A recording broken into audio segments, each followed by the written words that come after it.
All right, the number one complaint I have with this car on track are the brakes. Anyone that drives these cars on the street, they know that the front brakes, or really the entire braking system, is overly sensitive, and it's almost like an on-off switch. You don't feel like you have much modular control. Doesn't mean they don't stop well. They stop extremely well, sometimes too well actually.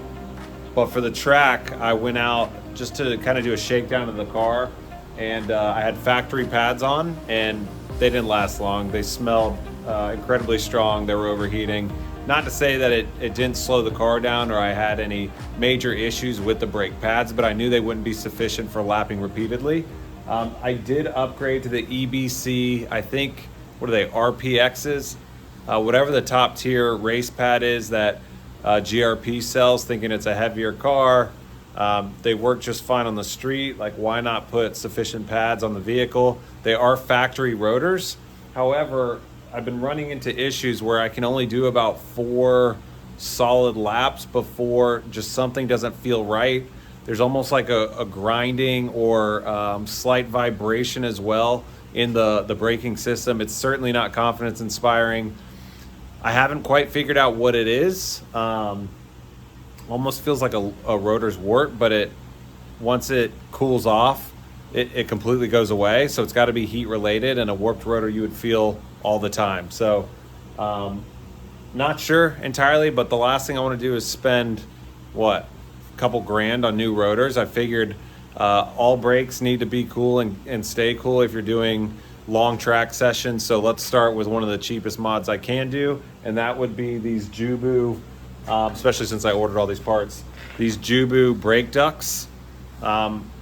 Maybe it'll keep them cool enough that I don't experience that feeling, and if I continue to experience that feeling, then I'll upgrade the rotors. But you can see behind me, and I can get a little closer, that we've had multiple hot spots across the center of the pad. I haven't pulled these off since the last track day to really look at the pads or the rotors themselves to see what's going on.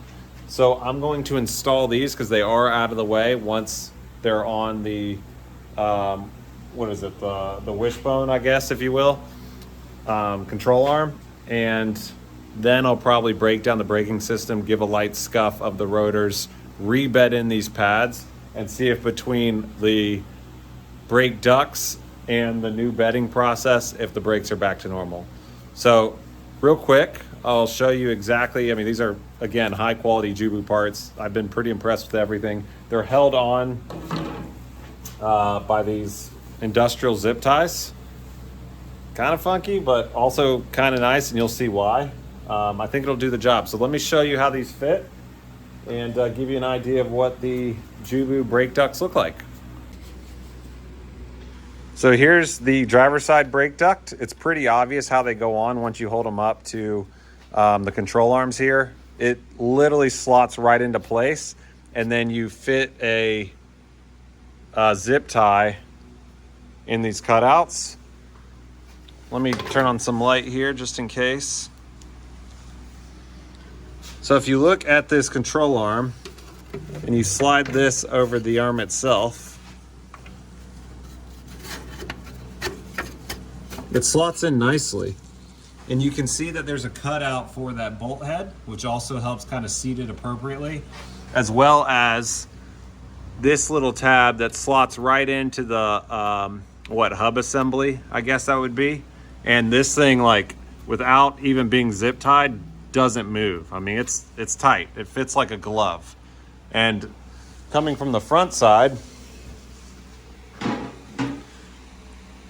it hangs down just below the diffuser to pick up air and direct it onto the rotors. So this is literally like a 2-minute job.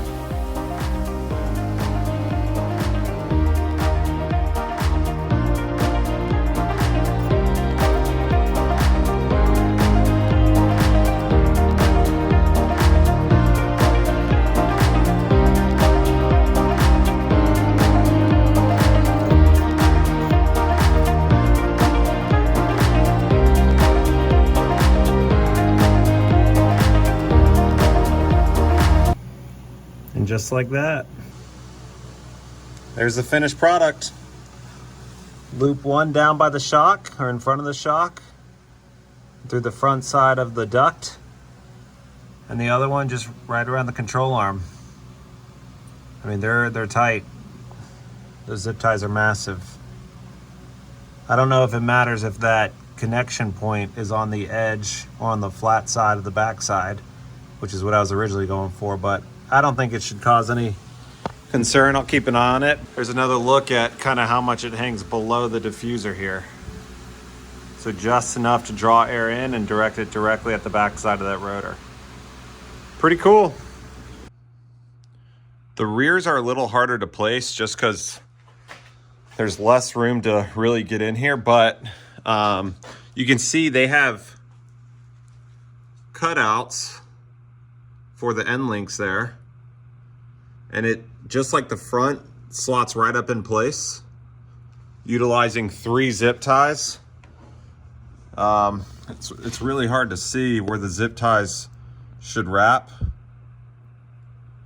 I'm kind of doing it by feel, but same thing. Once it's cinched up, you can kind of see that they hang just below the bodywork of the vehicle and direct air straight at the rotor. So I don't know, the fitment of these, especially if it's 3D printed, is extremely impressive. Great product.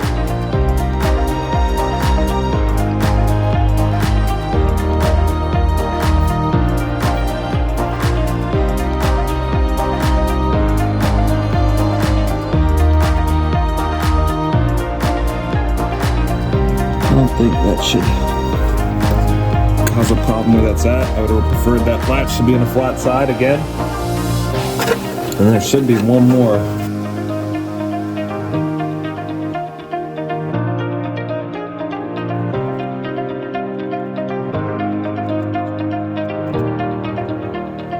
This is all by feel. Actually, the camera's helping me see where it needs to go, but just gotta slide it up through the hole in the control arm. Again, cinch it upon itself. We'll cut off the zip tie ends. That will be another side complete.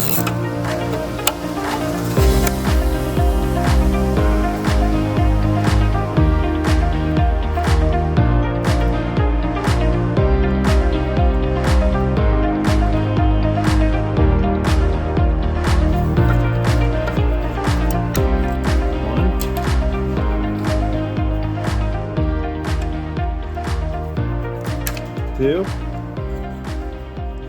don't even know if I can get these in here. Go through the back side. Nope. Maybe through this.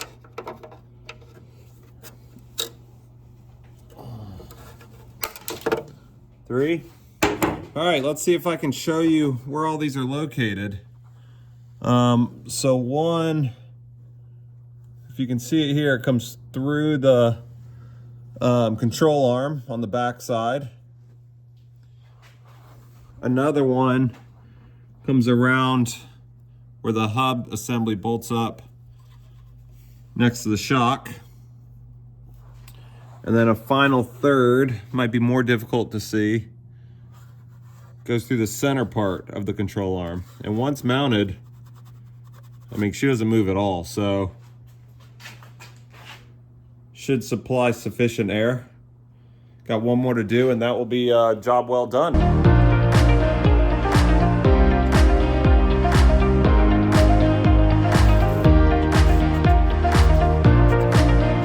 I don't know if I showed these. They have all the cutouts for the various suspension bits that it cinches up to. I mean, this is like hard, durable plastic, but flexible enough that you can kind of mold it to what you need to mold it to once you cinch everything down. However, it must have been 3D scanned because there's no flexing needed. It's a perfect fit and a perfect cut. So, big mouth forward to assume as much air as possible, and we'll just slot it in place.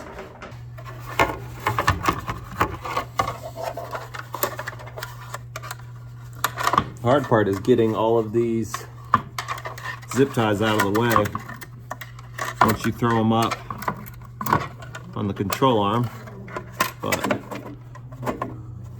not a huge problem. Easy fix. All right, so it's gonna fit just like that. And like you can tell once it's in the right place because it doesn't really move even without the zip ties. So, I mean, look at the opening directly onto the rotor. That's gonna keep things a lot cooler. Hopefully that'll solve my brake issues without having to replace any more brake components. Now I just gotta cinch all these together.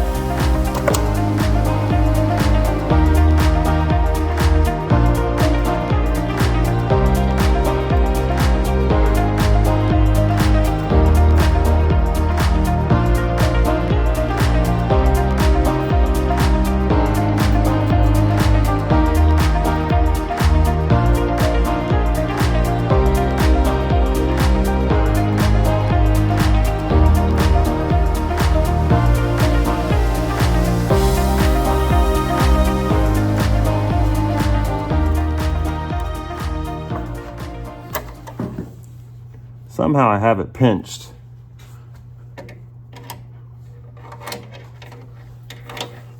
I don't have another one of these, so I prefer to figure out how to pull this through and make it work.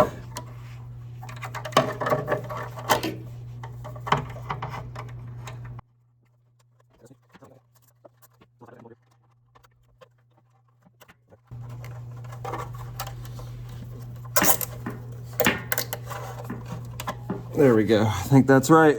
Yeah, that's cinched down. There you go. Like, I mean, pull as hard as you want. That thing's not coming off. So that's the last one done. We'll get the wheels back on and check them out. All four together. One, two, one more. 3. So that one was a little more difficult. I think it's just the way I routed the line. So you can see 2 zip ties there.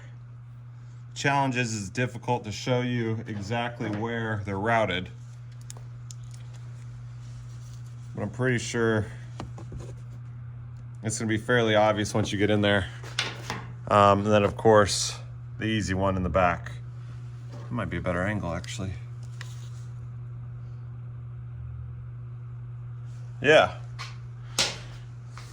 So there you have it.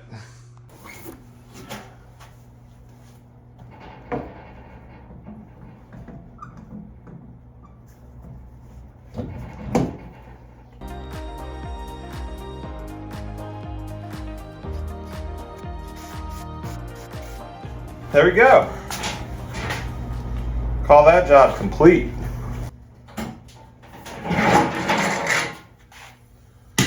All right, one last look at the ductwork and we'll move on to the next project. So we're gonna slip up underneath the lift here and check out the air ducts. There's one on the driver's side, one on the passenger side. I imagine that channeling will help push air to the ducts as well. If you bring this up to the top where it's semi-flush, you can see there's probably a solid 2 to 3 inch gap hanging just below the bodywork, but tucked up within this diffuser here. So you know it's gonna be fine from debris. Same on the front side. You can see the back side of it hanging down on both edges. And if we come up front at the diffuser or front splitter, you can see there's probably, I'm gonna say about 3 inches hanging down here as well. I